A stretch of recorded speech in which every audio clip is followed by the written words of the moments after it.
If you guys need any Ultimate Team coins, go and check out igvault.com. Their link is down in the description. They're fast, cheap, and reliable. And if you use code Rema, you can get yourself a nice 6% extra discount.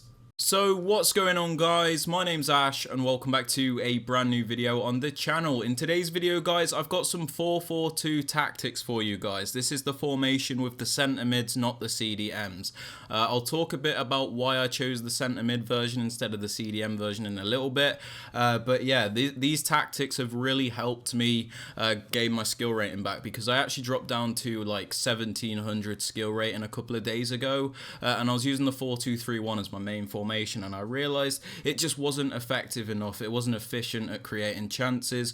So I moved on to the 4-4-2, and I'm finding it much better in terms of overall gameplay. But just before we get into the video, guys, I'd very much appreciate it if you could drop it a thumbs up, as that does really help me out. Subscribe to the channel if you are new, so you never miss out on any videos like this one. And don't forget to turn on notifications so you are notified when a video is posted. And with all that aside, guys, let's get right into it. Okay, guys, so like I said, I'm using the 4-4-2 version with the centre mids opposed to the CDMs. Now, the reason for that is if you look at the one with the CDMs, there is such a gap between the midfield and the attack, and it's just not there with the version with the centre mids. Now, I think that's a main problem with the CDM version, because it's very difficult to transition from defence to attack, and your players are always very static when you're going forward. You know, it kind of just feels like you've got two players up there alone, and it's not very, very effective. Whereas if you compare it to the one with the centre mids, your centre mids do a lot more. You know, they help you bridge from defence to attack,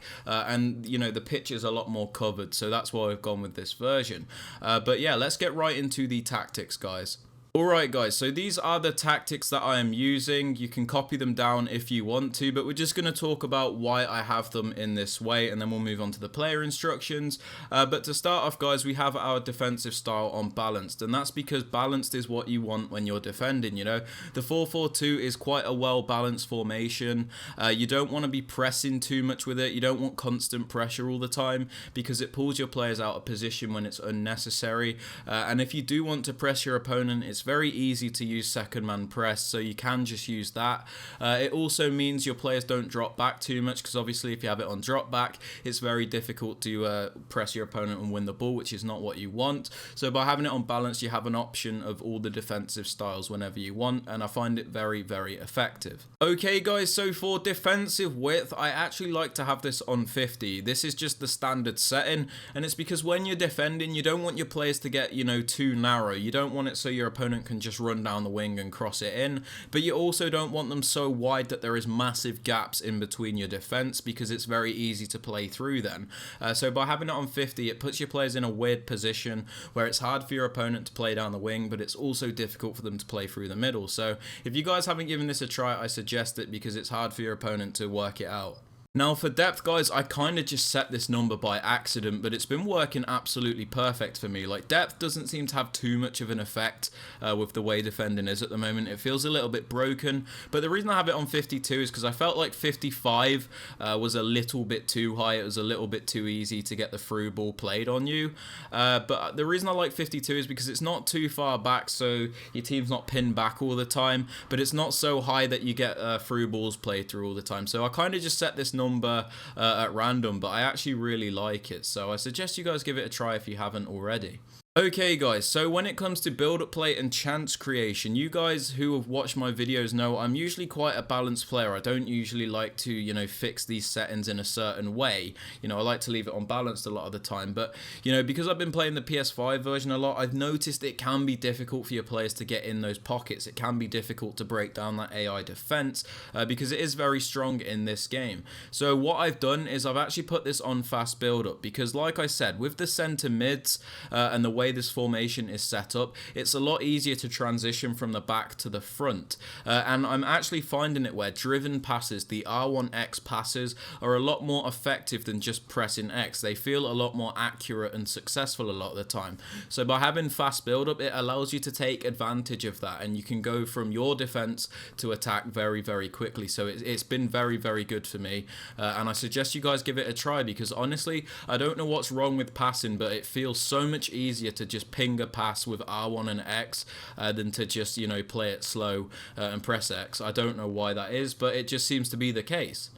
Now for chance creation, guys, I like to have this on direct passing, because if you look at the diagram in the bottom right hand corner of the screen, you can see the way the players move. And I said R1X passes, the driven passes, are a lot more effective than normal passes this year. So when you have it on direct passing, basically your players will get into those positions where your centre mids can actually just ping the ball to them, and then you have a clear-cut chance. It's very weird how it works, but I've been finding it very, very effective, and it's hard for your opponent to defend because your players are constantly moving around and they're getting into those positions where if you play that ball, you're basically in and around the penalty box and it's harder to defend. For attacking width, guys, I actually like to have this on 50 as well. Now, this was just the standard setting, but I actually really liked it. And the reason for that is kind of like how we changed it to 50 for defense. Basically, your team's not always too wide and they're not always too narrow. Because, for example, if you play too wide, it can be very difficult to play those passes together. It can be difficult to string an attack.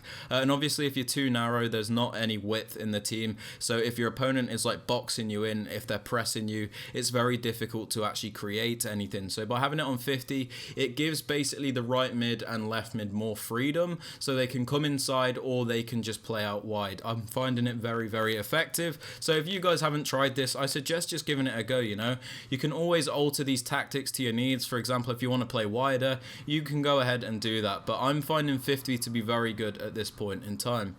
Now for players in box, guys, I like to have this on 7 because if you look at the positioning of the players, I find this to be perfect. You've got a player that is on the edge of the box, so for example, if the defender heads it out, you can easily retain possession, and you've also got a player that is kind of like behind the center circle, so if your opponent does turn over possession, you know, you're not instantly in trouble because there is that player there to break up the play if they do try and counter attack. And obviously you also have a player at the near post, in the middle of the box, and one at the far post, so it gives you many options when it comes to, you know, playing the ball in the box, which I really do like.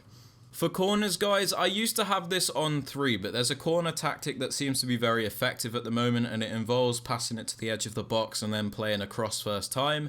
And the reason I have this on 2 is because when I had it on 3, I was noticing I was getting counter-attacked quite a lot. It was far too easy for my opponent to counter-attack if I did lose the ball. So I've lowered it to 2 because you still have the main players you need from the corner, because obviously the near post headers are a lot better than the far post ones. So basically, I like to have this on 2 because you still have the players at the near post and in the middle of the box, but you also have more, you know, solidarity when it comes to defense, because when your opponent does turn over possession, you've got players back to win the ball back. The same kind of goes for free kicks, because you've still got a couple of players in the box, but you've also got players back covering these spaces. So basically, guys, these are my custom tactics. I've been using them the past couple of days and they've been absolutely brilliant for me. I suggest you guys give them a try if you are struggling in FIFA 22. It's took me up 100 skill rating in literally like a day or two, so it's been very, very good. We're going to move on to the player instructions now and talk about those. Okay guys, so I've actually kind of got a weird approach to the player instructions, and I kind of have to say I was influenced by Boras when it came to player instructions.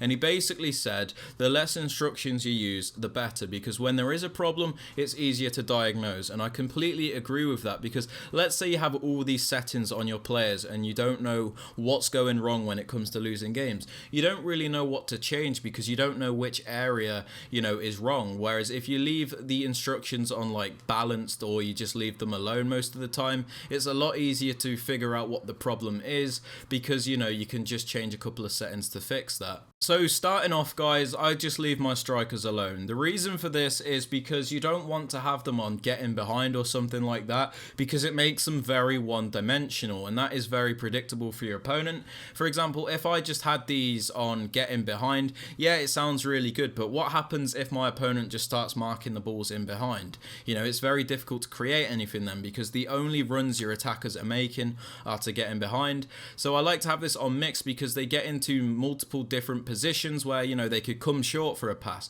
or they could get in behind, or, you know, they could play as a false 9 or whatever. You know, it's very difficult for your opponent to pick up on that, because you're always mixing it up. So that is why I like to just leave them alone. I also like to leave it on balance width, because sometimes if you make them stay too central, you know, you could get the ball with, let's say, your right mid, and if you try and play it down the line, for example, if your striker is too central, there's no one to play the ball to. So I like to have it on balance width because, you know, they stay central, but they also drift off wide when you need them to. So I'm finding it very, very useful. For the left mid and right mid guys, I also just leave these alone. I like the way these function because basically a left mid and right mid needs to be defensive as well as attacking. You know, that's the difference between a midfielder and a winger. So I like to leave them on basic defensive support because you do need them to help you when it comes to defending. When you leave these on basic defense, you basically have two banks of four when it comes to defending, and it's very hard for your opponent to break down, but at the same time they can transition into attack very easily, and I do like that. I also didn't see the need to change any of these because I find it perfect as it is. It honestly just works fine. So I don't change the left mid and the right mid because I don't see the point. Now, moving on to the centre mids, the only thing I actually change is cover centre. Obviously, you can't have cut passing lanes or anything, but the reason we have them on cover centre is because you don't want them drifting off too far wide. You know, if you take out the centre mids from this formation, for example, you just see a massive blank space in the middle of the pitch. So basically, by having these on cover centre, they're covering the gaps that nobody else is covering. You know, you've got your right mid and left mid to cover the wings, so you don't really need that. So if you have them on cover center, you know, it allows them to cover those areas that no one else is picking up on, and it's very difficult for your opponent to play the ball through the middle. If you're wondering why I have them on like balanced attack and everything, it's quite simple because I have two center mids that are very, very good on the ball, Kante and Petit. So I'd basically be restricting their abilities if I told them to stay back. I also find them very useful when it comes to attacking because they do help the transition. If you have a box-to-box player, basically you can take it from defense to attack just with these players if you want to, and it's very, very easy. They also do get back defensively because they have high work rates, so they're not too offensive. It seems to work perfect, and I'm really enjoying it. Now, lastly, guys, I have my left back and right back on stay back while attacking. The reason for this is because you don't really need them to assist you in attack. You know, you've got a lot of players that go forward already. These can't really offer much when it comes to attacking. Obviously, if you are losing a game and you need a goal, you can up these to balanced or join the attack because obviously you might want those extra players up the field to help you score a goal. But the majority of the time, you want these on stay back while attacking because it allows your team to keep shape, and you don't get hit on the counter attack as much. So basically, these are my player instructions that I'm using, and they've been working perfectly for me in the Elite Division. I would just like to say one more thing, guys. When I am winning games and I do want to see it out, I sometimes bring out the 4-2-3-1.